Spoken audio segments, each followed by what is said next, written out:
અમરેલી જિલ્લાના રાજકારણમાં આવ્યો છે ગરમાવો। ધારીના ધારાસભ્ય જેવી કાકડિયાના વતન ચલાલામાં ભાજપની આંતરિક જૂથબંધી હવે સપાટી પર આવી ગઈ છે। ચલાલા નગરપાલિકાના મહિલા પ્રમુખ નયનાબેન વાળાએ પોતાના પદ પરથી રાજીનામું આપી દેતા ભાજપમાં મોટો ભડકો થયો છે।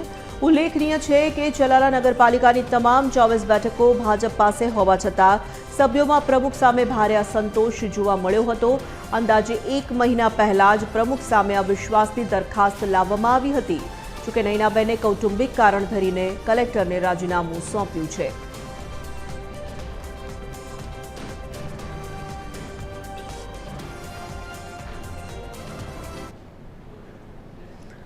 દાહોદ શહેરના કસ્બા વિસ્તારમાં એક જ કોમના 2 જૂથો વચ્ચે જૂની અદાવતને લઈને હિંસક અથડામણ સર્જાઈ હતી। સામાન્ય બોલાચાલીથી શરૂ થયેલો વિવાદ જોતજોતામાં ઉગ્ર બન્યો હતો અને બંને પક્ષો સામસામે આવી ગયા હતા। આ ઝઘડા દરમિયાન અચાનક અંધાધૂંધ ફાયરિંગ થતાં સમગ્ર વિસ્તારમાં ફફડાટ વ્યાપી ગયો હતો।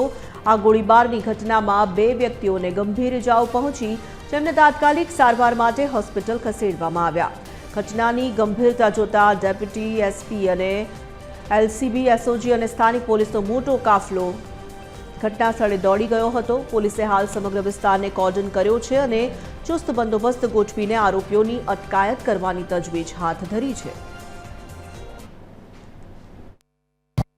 એક વ્યક્તિ છે મેવાતી કરીને એમના ઉપર ફાયરિંગનો બનાવ બન્યો છે અને સામાન્ય ઇન્જરી આવી છે એવું પ્રથમ દિવસે જણાવ્યું છે, પણ એને મેડિકલ લઈ ગયા છે। વિગતવારની એની કેટલી ઇન્જરી છે, શું થયું છે તપાસ હાલમાં ચાલુમાં છે। અને જે ફાયરિંગ કરનાર વ્યક્તિઓ છે એજાજ અને નિર્દિષ્ટના નામ પ્રથમ દ્રષ્ટિ સામે આવી રહ્યા છે, એમના ઉપર પોલીસ કાર્યવાહી અત્યારે કરશે અને આગળની ફરિયાદ લેવાની કે આરોપીને પકડવાની એમને પૂરા મેળવવાની કામગીરી હાલમાં ચાલુમાં છે। પ્રથમ દ્રષ્ટિએ 2 લોકો ઘાયલ હોવાનું જાણવા મળ્યું છે, પણ એમને અત્યારે દવાખાને લઈ ગયા છે, તો ત્યાં પોલીસ ટીમ મોકલી આપી છે। શું ઇન્જરી થઈ છે એમને કઈ રીતે ઇન્જરી છે એ તમામ બાબતો હાલમાં તપાસમાં છે। હું સ્કૂલથી આવતો હતો ને રસ્તામાં જતો તો પેલા 2 ભાઈ લડાયા હતા આમને સામને। શું મુલીને તેને લડાતા હતા।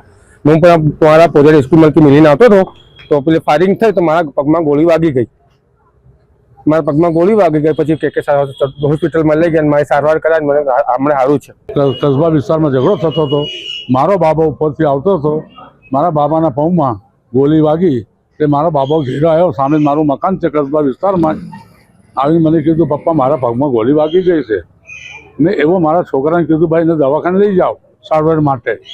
દાહોદ શહેરના કસ્બા વિસ્તારમાં એક જ કોમના 2 જૂથો વચ્ચે બોલાચાલી બાદ ઝઘડો થતાં સામેવાળા પક્ષે ફાયરિંગ કરતા 2 લોકોને ઇજાગ્રસ્ત થઈ હતી અને તેમને હાલ સારવાર અર્થે હોસ્પિટલમાં દાખલ કરવામાં આવે છે। ઘટનાની જાણ થતાં પોલીસ કાફલો ઘટના સ્થળે પહોંચ્યો હતો અને હાલ પોલીસે આ સમગ્ર મામલે તપાસ શરૂ કરી છે। મયુર રાઠોડ, TV 13 ગુજરાતી, દાહોદ।